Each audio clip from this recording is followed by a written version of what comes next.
The email from corporate security arrived at 3:17 a.m. By then, it was already too late. Have you ever been undervalued at work? Known you had skills your boss couldn't see? Felt that sting when someone dismissed your expertise because all they saw was a number on a spreadsheet? When Gavin Mercer, elite military cybersecurity specialist, was fired for being too expensive, his boss had no idea what they were losing.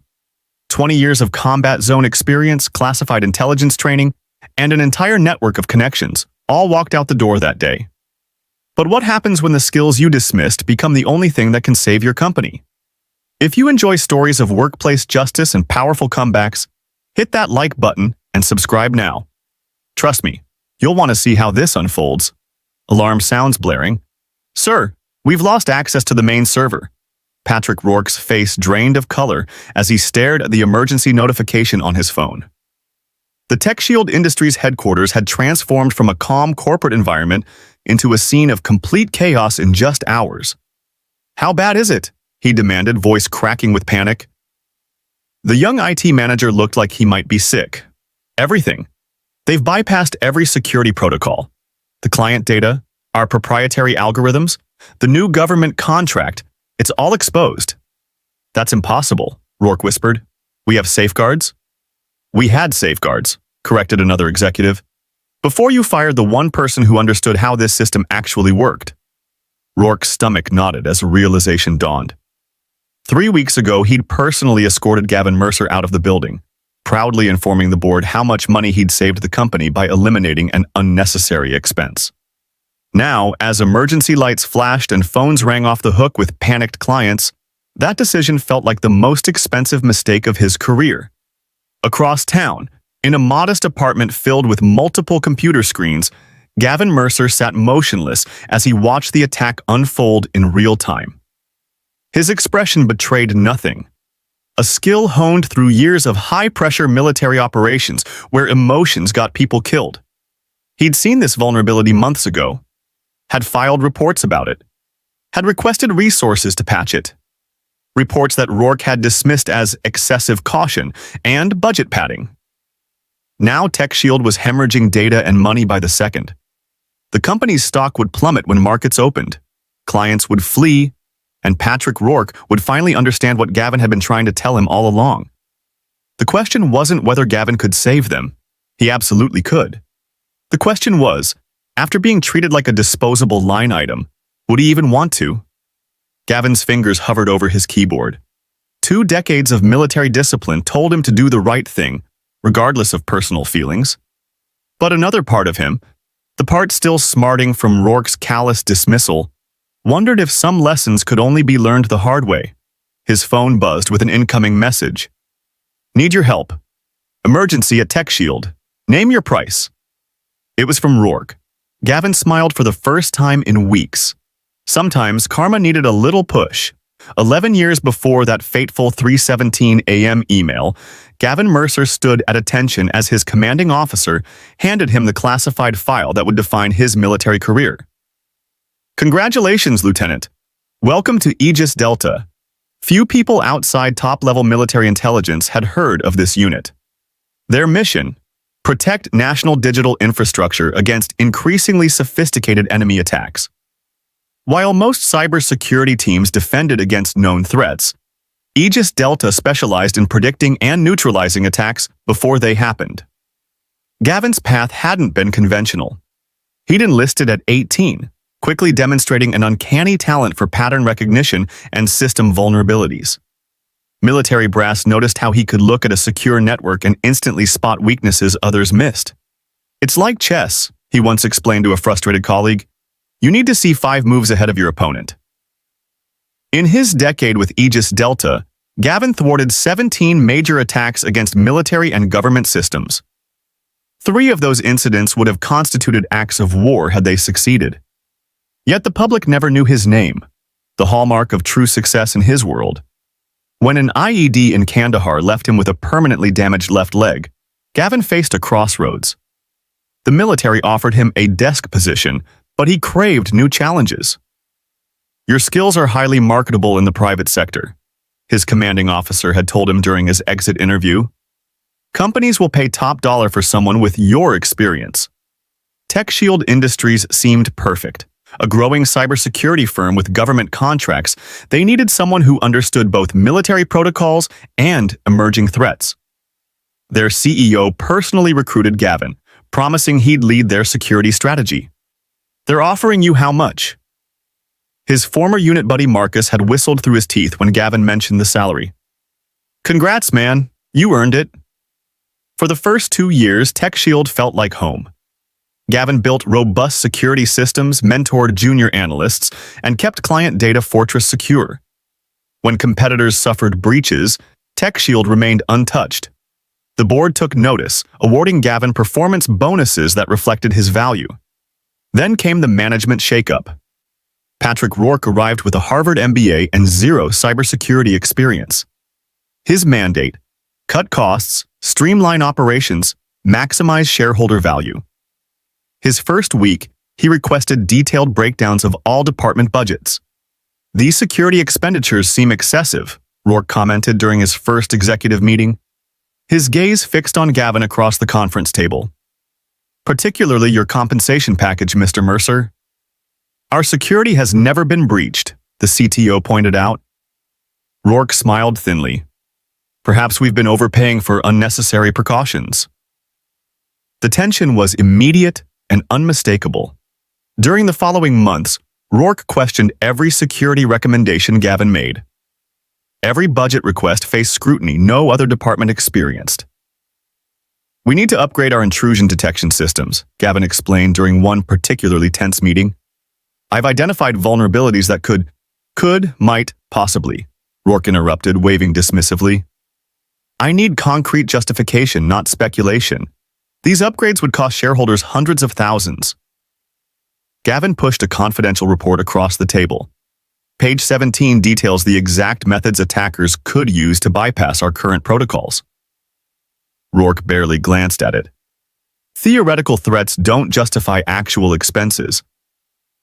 After that meeting, Gavin received an email restricting his team's access to certain systems, ostensibly for budget control.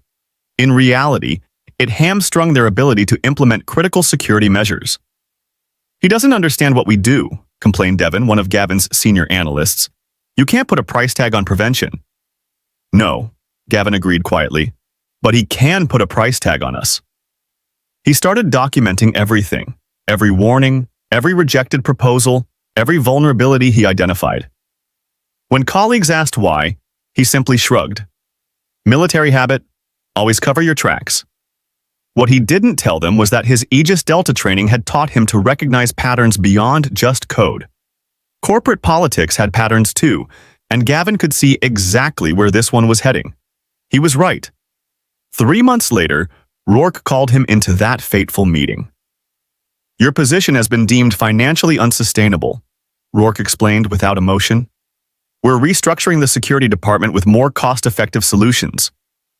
Gavin simply nodded. He'd already prepared for this moment. What Rourke didn't know, couldn't possibly understand, was that firing Gavin Mercer wasn't just losing an employee. It was losing their last line of defense. The morning Gavin's career at TechShield ended began like any other. He arrived at 7:30 a.m., badge swiping through security with a nod to Miguel at the front desk. His inbox held 43 new emails, including a calendar invitation from Patrick Rourke. Subject: Personnel discussion. Location: Executive Suite 712. Time: 9:00 a.m. Required. Attendees: Gavin Mercer, Patrick Rourke. Optional. Attendees: HR Representative, Nancy Wright. Gavin's military instincts registered the warning immediately. HR's presence, marked as optional, wasn't optional at all. At precisely 9:00 a.m., Gavin knocked on Rourke's door, back straight, expression neutral. Inside, Nancy from HR sat with a folder already open. Rourke didn't stand when Gavin entered. "Take a seat," Rourke said, gesturing to the chair across from his immaculate desk. "No pleasantries, no coffee offered." "I'll be direct. We're terminating your employment, effective immediately." The room went silent. Nancy shifted uncomfortably. "The board and I have reviewed our security expenditures," Rourke continued, sliding a document toward Gavin. Your compensation package is simply too expensive to justify. We can achieve adequate security measures at a fraction of the cost. Adequate, Gavin repeated, the word hanging in the air between them. Your severance details are outlined here, Nancy interjected, her voice gentle compared to Rourke's clipped tone. 2 months' salary, benefits through the end of the quarter. Gavin didn't touch the document. What about the Level 4 vulnerability assessment I submitted last week? The firmware update I recommended for the client-facing servers. Rourke's expression hardened. Those requests have been reviewed and deemed unnecessary. Our new security protocols will address any concerns. New protocols, Gavin said. Developed by whom? We've contracted with next-gen security solutions for automated monitoring. Their AI systems provide comprehensive coverage without the overhead of specialized personnel. Gavin had evaluated NextGen's software 6 months earlier. It couldn't detect half the threats his team routinely intercepted, but arguing would accomplish nothing now. I understand, he said simply. Rourke blinked, clearly expecting resistance. Security will escort you to collect your personal items. Your access credentials have already been deactivated. 15 minutes later, Gavin stood in the middle of the Security Operations Center, packing his desk while his team watched in stunned silence.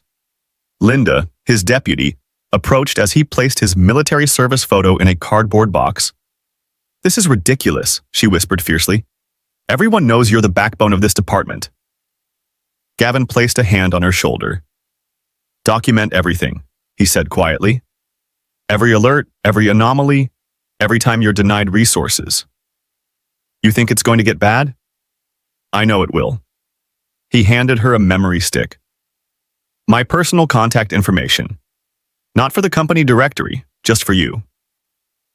As security escorted him through the lobby, Devin from Analytics intercepted them. This is wrong, man. The team is furious. It's business, Gavin replied calmly. Nothing personal. But it felt personal as he placed his box in his car and drove away from the building he'd protected for 3 years. It felt personal when he removed his TechShield parking pass from his windshield.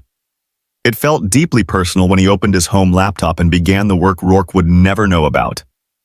While TechShield's HR processed his final paycheck, Gavin activated monitoring protocols that would make his former Aegis Delta commanders proud. Not to harm TechShield, his integrity wouldn't allow that, but to watch, to stay informed.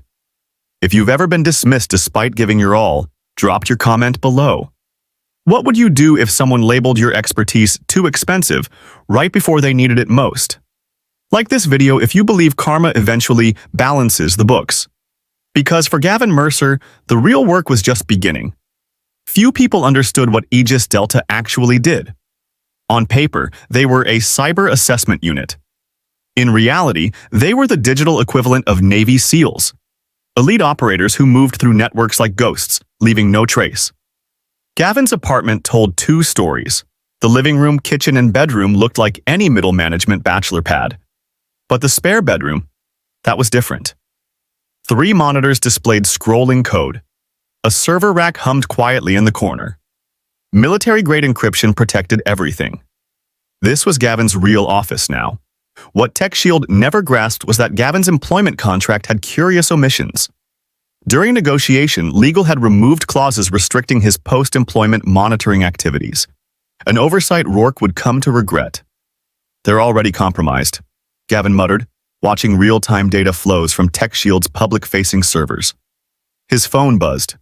The caller ID read, restricted. Thought you might call, Gavin answered. Heard you're unemployed. The voice belonged to Commander Davis, his former Aegis Delta superior. Seems like a waste of talent. Just a change of scenery. That's not what my intelligence suggests. Papers shuffled on the other end. TechShield handles 16 government contracts, including 3 with military applications. Their security just took a nosedive with your departure. Gavin said nothing. We've detected unusual traffic patterns targeting their systems. Someone's testing their defenses. Not my problem anymore, Gavin replied, even as his fingers flew across the keyboard, tracing those same patterns. Officially, no. Unofficially, Davis paused. Some of our mutual friends are concerned. Translation: intelligence agencies were worried about TechShield's vulnerabilities. I'm watching, Gavin conceded. Good man. Resources available if needed. The call ended. Gavin leaned back, considering his position. He had no legal obligation to TechShield anymore. Ethically, though, that was more complicated. His monitoring revealed alarming developments.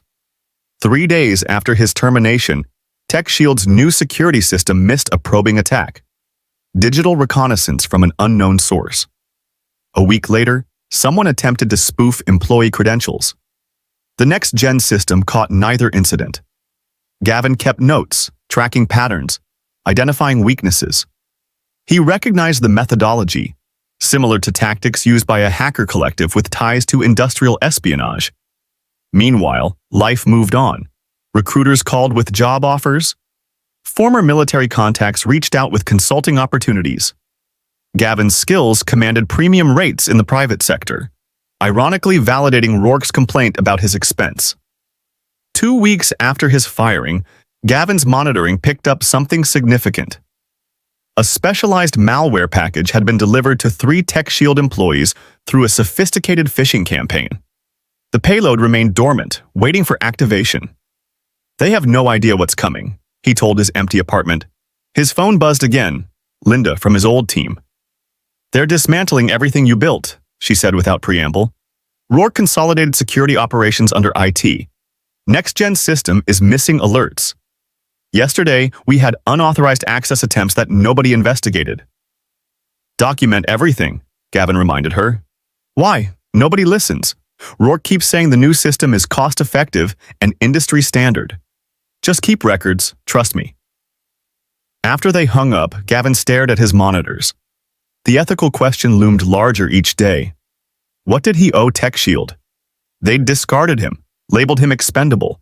Business, not personal. That's what he'd told himself. But people would be hurt if TechShield's defenses failed. Clients would lose data. National security could be compromised. His military training emphasized duty above personal feelings. But this wasn't the military. No oath bound him to protect a company that dismissed his expertise.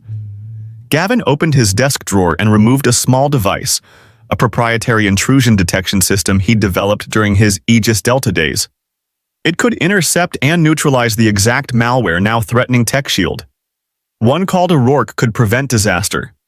One email could alert them to the danger. But would they listen? Or dismiss his warning as another unnecessary expense? His fingers hovered over his phone. The decision wasn't simple. Helping might salvage lives and data, but it would also save Rourke from facing consequences. Not helping violated everything Gavin believed about protecting innocent people. The monitoring system chimed. The malware had begun its activation sequence. Time had just run out. Monday morning at TechShield began with confusion. Several employees couldn't access their email. IT support initially labeled it a routine server glitch. By noon, the situation had escalated. Mr. Rourke, we have a problem. NextGen's technical representative paced the conference room. Multiple authentication failures across all platforms. Someone's attempting to access restricted areas. Rourke frowned. That's why we invested in your system. Handle it. We're trying, but the boardroom lights flickered. Then the projector died. Then emergency generators kicked in as primary power failed. What the hell is happening? Rourke demanded. The next-gen rep's face went pale. This is coordinated, professional. We're dealing with something beyond standard parameters. Downstairs, Linda watched in horror as alerts flooded her monitor. Red warnings blinked across every screen in the Security Operations Center. The skeleton crew Rourke had left after Gavin's departure scrambled ineffectively. Isolate the affected systems, shouted Devon, trying to coordinate a response. Marcus, call the backup team. There is no backup team, Marcus replied grimly. Budget cuts, remember? The phone rang. It was Janet from legal. Please tell me you can fix this, she said, panic edging her voice. The Northcom contract data is showing access attempts. If that information leaks, we're finished. The Northcom contract, $40 million for military communications security. TechShield's biggest client and most sensitive project. Across town, Gavin watched the attack unfold on his monitors. The malware had activated exactly as he'd predicted, creating backdoors throughout TechShield's network. Now, a sophisticated team was exploiting those openings, working methodically toward the company's crown jewels. His phone hadn't stopped ringing. Former colleagues, desperate for help. He let the calls go to voicemail. At TechShield, chaos reigned. Rourke barricaded himself in the executive conference room with the IT director and next-gen representatives. "How bad is it?" he demanded. The IT director wiped sweat from his forehead. "Bad. They've bypassed our primary firewalls. They're moving through our systems like they have a map." "Can you stop them?" "With what? You cut our security staff by 60%. The automated systems aren't designed for this level of attack." Rourke pounded the table. "That's not acceptable. What about our contingency plans?" The room fell silent. Finally, the IT director spoke. "Our contingency plan was Gavin Mercer and his team." The color drained from Rourke's face as realization dawned. Every security drill, every crisis response protocol had been developed under Gavin's leadership. The institutional knowledge that walked out the door with him couldn't be replaced by software, regardless of how cost-effective it seemed. "Get him on the phone," Rourke ordered. "Whatever he wants, we'll pay it." 3 calls went straight to voicemail. Meanwhile, the attack accelerated. Customer data began flowing outward through concealed channels. Financial records were being copied. And most alarmingly, the secured server containing Northcom specifications was being systematically probed. Linda managed to reach Gavin on her personal phone. "They're destroying us," she said, voice shaking. Rourke is finally panicking, but nobody knows what to do. The next-gen people are useless. "What systems have been compromised?" Gavin asked, though he already knew. Linda listed them, exactly matching what Gavin saw on his monitors. "Has anyone contacted the Aegis Delta emergency line?" "The what?" "Never mind." Gavin sighed. "Put Devin on." When Devin took the phone, Gavin gave precise instructions for temporary containment measures. Not enough to stop the attack, but enough to slow it down. "That buys you maybe an hour," Gavin concluded. "Tell Rourke I'll call him back." After hanging up, Gavin stared at his equipment. The attack signatures matched known operatives who specialized in stealing military technology. If they reached the Northcom data, national security, not just TechShield, would be compromised. His personal feelings toward Rourke suddenly seemed insignificant against that larger threat. Have you ever watched someone who dismissed your warnings face the consequences of their decisions? Drop a comment sharing your workplace karma stories. Would you help a former employer who treated you poorly if innocent people might suffer? Like this video if you believe expertise eventually proves its worth. For Gavin, the moment of decision had arrived. "Sir, we've lost access to the financial database." The IT director's voice cracked with exhaustion. "Client payment information, corporate accounts, it's all compromised." Rourke paced the conference room, tie loosened, jacket discarded hours ago. The situation board displayed a sea of red indicators.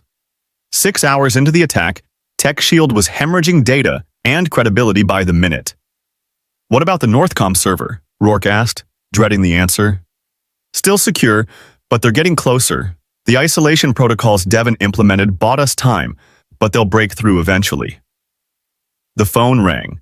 TechShield's chairman of the board. "Patrick, the board has convened an emergency session," the chairman said without preamble. "We're getting calls from major clients. The Pentagon is demanding answers about their data security. What exactly is happening?" Rourke swallowed hard. "We're experiencing a sophisticated cyber attack. Our team is working to—" "Cut the corporate speak," the chairman interrupted. "Is their data safe or not?" "We're implementing countermeasures. Yes or no, Patrick?" Silence stretched between them. "No," Rourke finally admitted. "Not with our current resources."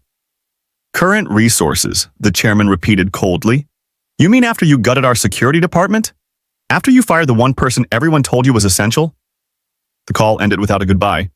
Moments later, Rourke's email pinged with a meeting invitation. Emergency board session, security breach response and leadership evaluation. The subtext was clear. His job now hung in the balance. Desperate, Rourke tried Gavin's number again. This time, he left a message. Mercer, it's Rourke. We need you. Whatever you want, compensation, title, budget, it's yours. Just help us stop this. Across town, Gavin listened to the voicemail with mixed emotions. Professional satisfaction wrestled with his deeper commitment to national security. The Northcom data contained classified communications protocols that, in the wrong hands, could compromise military operations globally. His decision crystallized when Commander Davis called again. Pentagon's tracking the Tech Shield breach, Davis said. Intelligence suggests the attack group has ties to foreign military interests. This just became a matter of national security. I'm aware, Gavin replied. I've been monitoring. Then you know what's at stake. Northcom data can't fall into unauthorized hands. What resources can you offer? Unofficial channels only. Nothing traceable back to us. That's all I need. Gavin hung up and reached for his secure phone, a device known to only a handful of former Aegis Delta operatives. Within minutes, he'd assembled a virtual team. Marcus Hernandez, network penetration specialist now working private security in Dallas. Alicia Kwan, digital forensics expert teaching at MIT.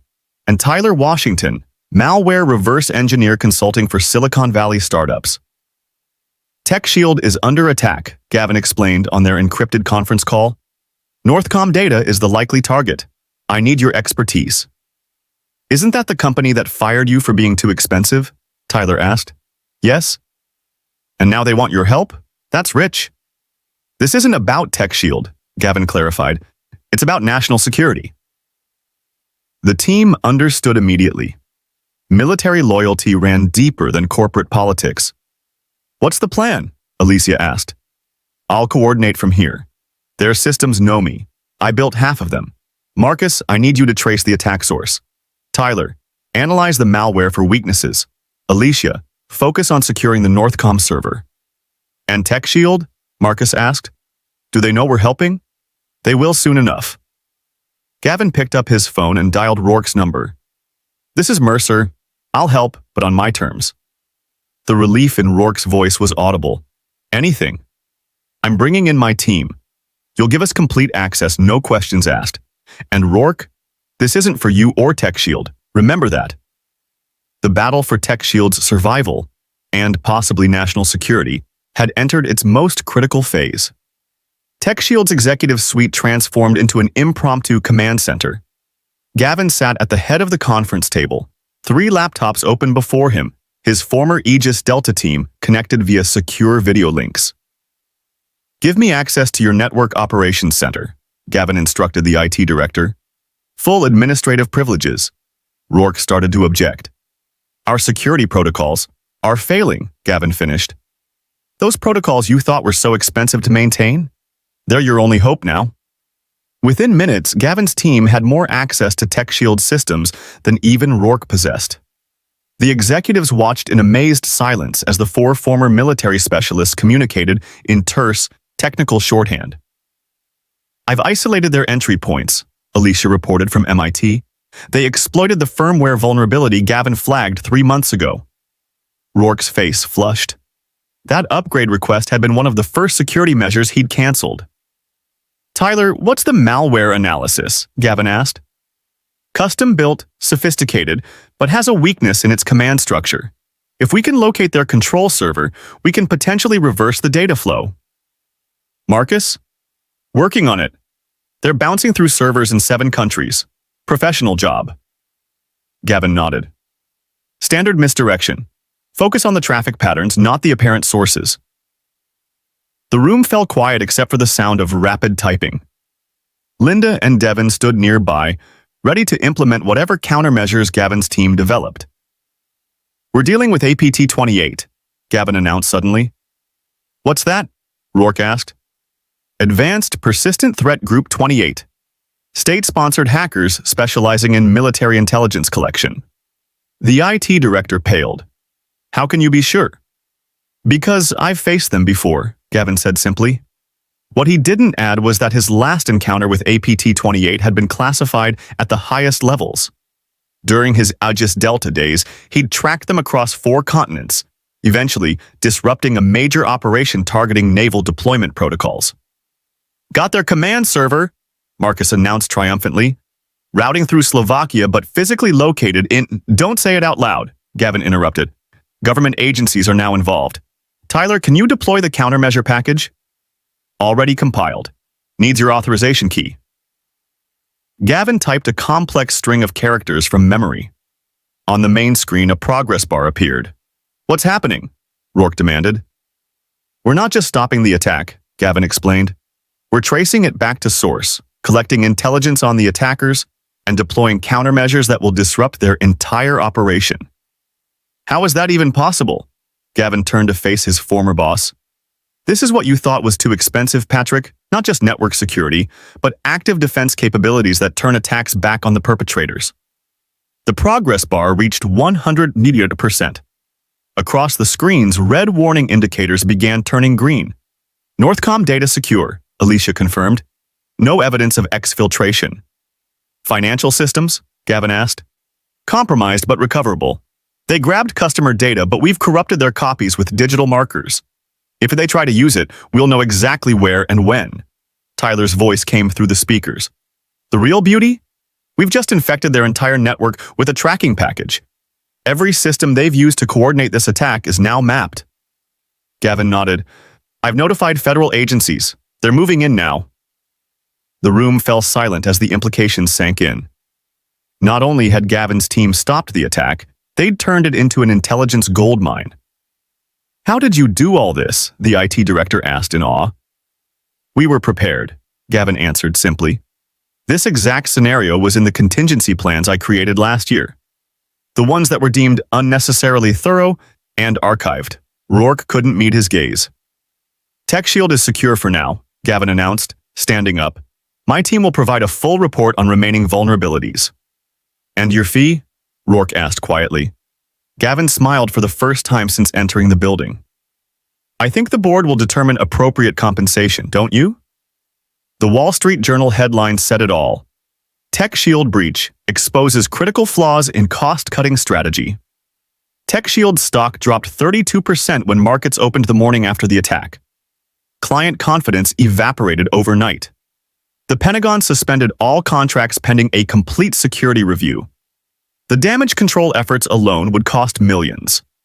Inside the company's headquarters, the board of directors convened an emergency session that lasted 14 hours. Gavin declined to attend, instead submitting a comprehensive report documenting every security warning he'd issued that had been ignored. "The evidence is damning," remarked one board member, reviewing the timeline of rejected security measures. "Rourke systematically dismantled our defenses to improve quarterly numbers." The math was brutal. Rourke had saved the company approximately $1.2 million by cutting the security team and Gavin's salary. The breach would cost TechShield an estimated $120 million in lost contracts, legal liabilities, and reputation damage. 100-to-1 return on investment. Just not the kind shareholders appreciated. Rourke's termination came swiftly and without severance. The press release cited fundamental differences in risk management philosophy, corporate speak for catastrophic misjudgment. His company car was collected before he reached the parking lot. The industry response proved equally unforgiving. At the annual Cybersecurity Leadership Summit, TechShield became a cautionary tale. The Rourke doctrine of prioritizing short-term savings over security expertise represents the greatest threat to corporate digital safety, declared the keynote speaker to thunderous applause. Throughout this public dissection of TechShield's failures, Gavin remained conspicuously absent from the narrative. The official story credited former security personnel and outside consultants with containing the breach. His name never appeared in press releases or news reports. This wasn't accidental. When the board offered him a public commendation and substantial reward, Gavin declined both. "I don't want recognition," he told the chairman during their private meeting, "but I do want something." That something became the TechShield Veterans in Cybersecurity Initiative, a program recruiting military veterans into technology fields with guaranteed positions and competitive salaries. The board approved the multi-million-dollar program unanimously. Meanwhile, job offers flooded Gavin's inbox. Tech giants, security firms, and government agencies all recognized what TechShield had foolishly discarded. 3 venture capital firms offered funding if he wanted to start his own security company. He accepted none of them immediately, instead consulting with Commander Davis about possibilities that would serve both his career goals and national security interests. As for Rourke, his professional reputation collapsed as quickly as his corporate aspirations. Recruiters stopped returning calls. His MBA network suddenly had no positions matching his qualifications. The cyber attack became permanently attached to his name in industry circles. The executive who decided expertise was too expensive. The final blow came when the Harvard Business Review published its annual list of worst executive decisions. Rourke's security cuts ranked number 1, with the editors noting, "The cost of expertise becomes apparent only in its absence." That article arrived at Gavin's apartment on the same day as his first check from a new consulting arrangement with the Department of Defense, at triple his TechShield salary. Sometimes karma doesn't just knock, it kicks down the door. 6 months after the attack, TechShield emerged transformed. A new CEO with a military background took the helm. Security budgets doubled. The Veterans in Cybersecurity Initiative became the company's most celebrated program, with over 50 former service members bringing their expertise to various departments. The lesson echoed through corporate boardrooms nationwide. Genuine expertise can't be measured on a balance sheet alone. During a rare interview with a technology podcast, Gavin reflected on the experience without mentioning TechShield by name.